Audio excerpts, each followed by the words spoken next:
Hello, dear friends on YouTube. Thanks for being with us at this moment. And for new ones, you're most welcome.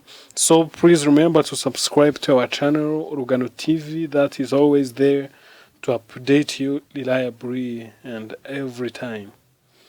Today's topic is about coverage of Ingabire that is illustrating structural deficiency of journalism.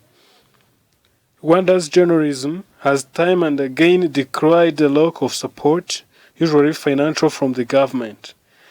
Similarly, complaints against the government interference in the affairs of the media are often cited.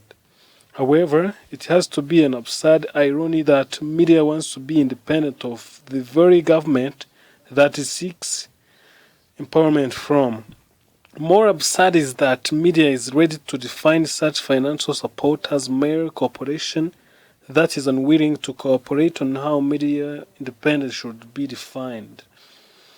It is not out of principle, therefore, that the media in Rwanda rejects cooperation and chooses the path of confrontation that camouflages political opposition as journalism, especially when it comes with willingness to sacrifice relevance and resources that come from it.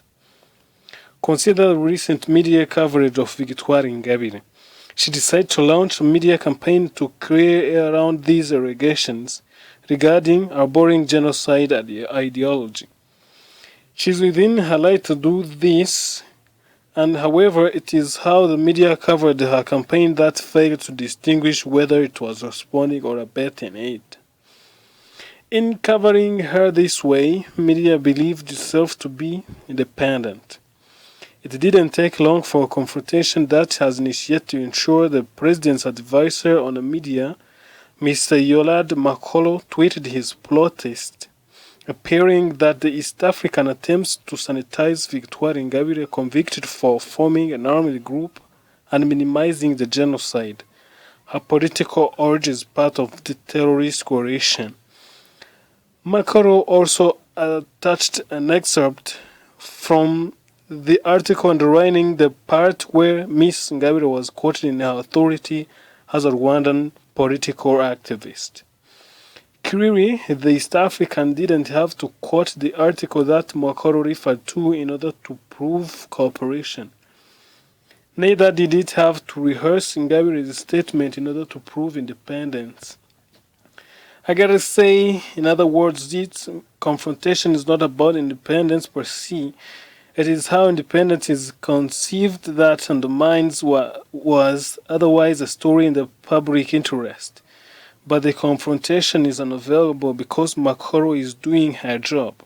She's correcting mispresentation of Ingabire as a political activist rather than a criminal convicted person. Moreover, the subject of our conviction has a direct relationship to the matter that was under coverage, meaning that the relevant expertise to this discussion was that of a person who has first-hand experience in crime as a criminal rather than that of political activist. In other words, by referring to Ingabire as a political activist on the matter that resulted in her conviction is to imply that she was wrongly imprisoned due to her activism. If referring to Ingabire as a convicted criminal would have compromised the independence of the East African, then implying that she was wrongly imprisoned has to be an accessory to criminality at worst or a rational decision to join her media campaign at best.